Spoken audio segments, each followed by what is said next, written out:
8 फरवरी का एहतजाज मंसूर अली खान साहब को आप को बड़ा अपसेट होते देख रहे हैं कि क्योंकि शायद इसी पे रिलायंस है अब शायद हर एक की कि अगर हो जाए तो फिर फौरी तौर पर तरीके इंसाफ के दोस्त कहेंगे कि हमारी वजह से हुआ है। Do you see something happening with obviously Sohail Afridi साहब लाहौर आए, कराची गए, is trying to create a momentum. Muneeb साहब, मैं अगर इसको थोड़ा सा सिटी वाइज अगर मैं डिवाइड करूं 8 फरवरी के एहतजाज को, तो मेरे ख्याल में ज़्यादा सूटेबल होगा। लाहौर में तो खैर आप भूल ही जाए ना, लाहौर में तो आपको कोई एक्टिविटी नज़र ही नहीं आएगी, क्योंकि लाहौर तो वैसे ही टेक्निकली स्पीकिंग दोनों साइडों ने एक बड़ी कमाल गेम खेली है। एक तो अपोजिशन की जानिब से तहरीक तहफ़्फ़ुज़ अहले पाकिस्तान की जानिब से कहा गया जी 8 फरवरी को क्या करना है, 8 फरवरी को जनाब आपने दुकानें बंद करनी। तो 8 फरवरी तो इतवार का दिन है, वैसी दुकानें बंद होंगी, ठीक है, लाहौर शहर के अंदर जो है वो वैसी दुकानें बंद होंगी। दूसरा, हुकूमत ने क्या किया, पंजाब हुकूमत ने, उन्होंने बसंत की अनाउंसमेंट कर दी कि जी 6, 7, 8 को जो है वो बसंत होगी। अब मैं लाहौरी होते हुए मैं आपको बता सकता हूँ कि इस वक्त ऐसा जोशो जज्बा पाया जाता है बसंत को लेके कि 23 साल के बाद जो है वो इस शहर में दोबारा बसंत आ रही है कि everyone is focused over there. मैं कम से कम आपको यहाँ भी बता सकता हूँ कि लोग जो हैं उन्होंने पहले से, जिनको शादियों के इन्विटेशन आए हुए 8 तारीख को, उन्होंने कहा जी हमने शादियों पर नहीं जाना क्योंकि हमने बसंत मनानी। माजरत कर मतलब ये इस किस्म का एटमॉस्फेयर बसंत को लेके लाहौर शहर के अंदर बना हुआ है। तो यहां से तो मुझे कुछ लगता नहीं है। दूसरा बात यह है कि दीगर शहरों के अंदर भी जो है ऑब्वियसली जब लाहौर के अंदर सूबाई दारुल हुकूमत में बसंत मनाई जा रही है तो आपको पता है गुजरांवाला, फैसलाबाद, मुल्तान, सियालकोट, इन तमाम जगहों से भी लोगों ने आना है यहाँ पे, लाहौर आना है और आके उस बसंत को उन्होंने मनाना है। कराची के अंदर हाँ हो सकता है, कराची के अंदर जो है वहां पर भी खैर दुकानें बंद ही होंगी, इतवार के दिन वहां पर भी बंद होता है, वहां पे शायद थोड़ा बहुत तो कुछ हो जाए। लेकिन मुझे लगता है कि ये पूरा शो जो है वो सिर्फ खैबर पख्तूनख्वा सेंट्रिक वो डेफिनेटली होगा। सूबाई हुकूमत ऑब्वियसली अपना वहां पे किरदार अदा करेगी, वहां पे होगा।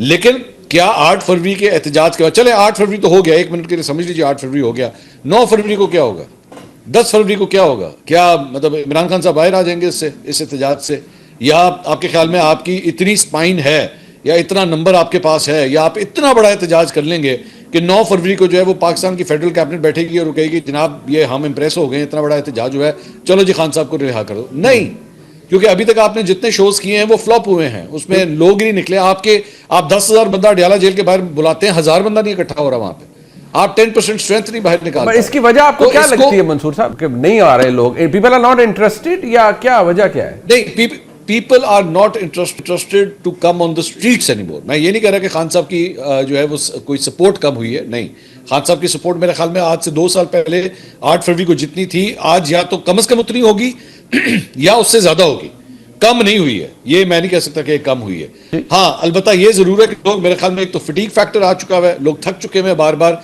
एक बेमकसद एहतजाज के जिसका कोई रिजल्ट नहीं निकल रहा। दूसरा, पार्टी के अपने फ्रैक्चर्स बहुत ज्यादा हैं, इतनी लड़ाई हैं आपस में कि मेरे ख्याल में आप पाकिस्तान तहरीक इंसाफ और मौजूदा हुकूमत और एस्टैब्लिशमेंट की वो लड़ाई नहीं है जो कि आपस की अपनी लड़ाइयां हैं। मतलब इतने, मुझे तो यकीन करें मैं भूल जाता हूं कि इनके ग्रुप्स कितने बने हुए अब। पहले तो होता था ना 2 ग्रुप, जिस तरह नून लीग में होता था शहबाज शरीफ ग्रुप, मरियम नवाज ग्रुप, चले आपको क्लियर हो जाता था कि यार ये 2 ग्रुप हैं। मुझे तो यहाँ पे ग्रुपों की गिनती भूल चुकी है आपके कितने ग्रुप्स हैं इनके दरमियान। सो ये, और डर, ऑब्वियसली एक डर का फैक्टर भी मौजूद है, और मोस्ट लोग साफियों के सामने बैठ के, उनके साथ बैठ के एक दूसरे की बुराइयां कर रहे होते हैं। ये भी बताए ना। नहीं, मेरे पास, मुझे व्हाट्सएप मैसेजेस मेरे पास पड़े हैं भाई, जो ये सारे एक दूसरे के अगेंस्ट जो खबरें जो हैं वो खुद देते हैं कि ये देखें उसने मेरे साथ ये किया, देखें उसने मेरे साथ ये किया, देखें मेरे साथ कितनी ज्यादती कर रहे हैं। और मैंने कहा आपस में क्यों नहीं बैठते आप लोग? कहते हैं हम तो शक्ल नहीं देखना चाहते एक दूसरे की। तो जब आप शक्ल नहीं देखना चाहते भाई, आप लोग एक दूसरे की शक्ल नहीं देखना चाहते, तो पार्टी का सपोर्टर वोटर आपकी शक्ल क्यों देखना चाहेगा? वो आपकी शक्ल नहीं देखना चाहता। ये एक पूरा लकी ईरानी सर्कस बना हुआ है जिसके इर्द गिर्द लोग जो है दिहाड़ियां लगा रहे हैं, जिसमें यूट्यूबर अपनी दिहाड़ियां लगा रहे हैं, मिनिस्टर्स अपनी मौजें कर रहे हैं, टिकटें जिनको चाहिए वो अपनी टिकटें ले लेके जो है वो असेंबलियों के अंदर पहुंच रहे हैं। लेकिन जो सेंट्रल फिगर है इस पूरी लकी ईरानी सर्कस का, जो शेर है, उसको लोग कहते हैं ये जेल में बंद है, इसको बाहर से बैठ के इसका तमाशा देख लेंगे। लकी ईरानी सर्कस में जेल के अंदर से अगर शेर बाहर आ गया तो लकी ईरानी सर्कस में बंदा कोई नहीं रहेगा, फिर सिर्फ शेर ही घूमेगा अकेला पूरे Lucky Irani. I think I describe, but Shahzad साहब विद दिस गोइंग ऑन, मसल नहीं रहा पीटीआई में उस रेजिस्टेंस का, या वो इमरान खान साहब के बगैर लोग कनेक्ट नहीं कर पा रहे किसी से? और अगर यही चलता रहा और उनके मेंबरान कौमी असेंबली, सूबाई असेंबली आके कहते रहे कि नहीं हमें वोट तो इमरान खान साहब को बाहर निकालने का मिला है, तरक्याती काम सारा कुछ वो बाद की चीजें हैं, क्या लोग इंप्रेस होंगे आपके नजदीक? देखिए मुनीब, ये जो 8 फरवरी वाली बात भी है, उसमें जैसे भी मंसूर साहब ने कहा, एक फटीग फैक्टर है, खौफ का फैक्टर भी है ना, क्योंकि पंजाब में खासतौर पर निकलना इतना आसान नहीं है जब आपको पता है कि उसकी कॉस्ट शायद आपको लीगल केसेस की सूरत में पे करना पड़ेगी, आपके ऊपर एफआईआर हो जाएगी, और आपको पता है एफआईआर हो गई, जेल हो गई, आपका पूरा करियर जो है आप दांव पे लगा देते हैं। तो एक पार्टी जिसकी ऑब्वियसली अर्बन क्लास में एक पॉपुलैरिटी है, वो लोगों के लिए निकलना इतना आसान नहीं होता। जब निकलते हैं लोग, चले एक जलसे के लिए जाना एक और बात है, लेकिन अदरवाइज आपने अगर कोई बड़ा एहतजाज करना है तो उसके लिए वर्कर्स चाहिए होते हैं। तहरीक इंसाफ की वैसे भी अगर आप देखें ग्राउंड पर उस तरीके से तंजीम साजी उन्होंने नहीं की हुई, इंतजामी तौर पे इतने वो मजबूत नहीं है कि वो एक वर्कर क्लास उनकी निकले और एक लंबे अरसे तक एहतजाज कर सके। तो मेरे ख्याल से 8 तारीख का जो शो होगा, एक तो वो सिंबॉलिक होगा, और राइटली सो मंसूर साहब ने कहा कि अगर वो आप एक बड़ा एहतजाज कर भी लेते हैं, लेट्स सपोज आप सिंबॉलिकली दिखा देते हैं कि बहुत ज्यादा पॉपुलर है इमरान खान और पीटीआई, तब भी उससे क्या हुकूमत अंडर प्रेशर आएगी, रियासत अंडर प्रेशर आएगी, क्या किसी किस्म का समझौता हो जाएगा? मुझे इसके इम्कानात तो नेक्स्ट टू जीरो नजर आते हैं। देखिए रियलिस्टिकली किस चीज पे बात हो सकती है? अगर किसी चीज पे बात हो सकती है, जैसे अभी आपने जो क्लिप्स भी सुना है, कि अगर आप 2024 के इलेक्शन की बात करेंगे, नून लीग कहेगी 2018 के इलेक्शन में दांधी हुई, हमने बर्दाश्त किया 4 साल, अब आप भी बर्दाश्त करें इस पार्लियामेंट को, तो उस पर तो बात हो नहीं सकती।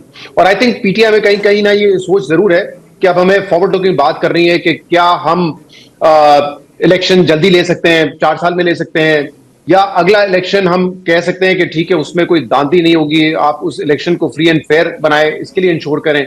ये एट बेस्ट मेरे ख्याल से एक रियलिस्टिक पोजीशन नजर आती है।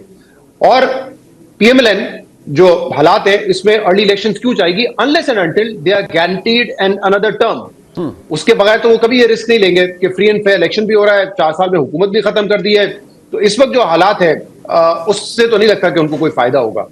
तो मुझे लगता है कि ये सारी जो जिद्दोजहद अब होगी वो फ्री एंड फेयर इलेक्शन के हवाले से होगी, और वो भी अगर जैसे मंसूर साहब कह रहे हैं कि अगर पीटीआई की, और मेरे ख्याल से ज्यादा कंसेंसस यही है कि पीटीआई की या पॉपुलैरिटी उतनी ही है जितनी 2024 की थी, या उससे ज्यादा बड़ी होगी, क्योंकि जो इसमें फैक्टर इंक्लूड किया जाता है वो रेजिस्टेंस का है। जब तक आप रेजिस्ट करते रहते हैं तो आपका जो वोट बैंक है, पॉपुलैरिटी है, वो बरकरार रहती है। इसमें कोई शक नहीं है कि मरियम साहिबा ने बड़ा काम किया है पंजाब में, बिलखसूस लाहौर और शहरी इलाकों में, और उससे जरूर फर्क पड़ रहा होगा। लेकिन जो लोग उन चीजों से मुस्तफीद भी हो रहे होते हैं, डेवलपमेंट से, वो जरूरी नहीं है कि अपना वोट जो है उनका तब्दील हो जाए और फिर वो अपनी हिमायती पार्टी को छोड़ के दूसरी तरफ आ जाए। उसमें बड़ा वक्त लगता है। मेरे ख्याल से ये बातें ही हैं जो हम कर रहे हैं। आई डोंट नो कि हम इसको किसी सही सिमत में लेके जा सकेंगे या नहीं लेके जा सकेंगे। एज ऑफ नाउ जब हम आपका प्रोग्राम कर रहे हैं तो सिचुएशन तो यही नजर आती है कि जो स्टेटस को है वो अगले कुछ अरसे तक बरकरार रहना है। बट राणा साहब, ये जो इलेक्शन के हवाले से बात करी, रिफॉर्म्स तो पहले भी हुए ना, इलेक्शन रिफॉर्म सारा कुछ, मुझे समझ नहीं आती इसमें किसी का भी क्या इंटरेस्ट है ना। इंतखाबात तो जिस तरह बाकी दोस्तों ने कहा कि नहीं, वो भी कोई ऐसे करीब नजर नहीं आते, और क्या मजबूरी क्या है किसी के पास। तो फिर तहरीक इंसाफ या जो भी लोग, अब अचकजई साहब आ गए, राजा नासिर अब्बास साहब आ गए, मतलब ये सिर्फ डिबेटिंग ही होगी इसके ऊपर, कोई बड़ी चीज तो नहीं होगी। अलग अलग इलेक्शन साफ शफाफ करवा लें, वो तो हर दफा ये कहा जाता है कि इलेक्शन साफ शफाफ होना चाहिए, लेकिन एतराज फिर जो नहीं जीत पाता उसको होता है।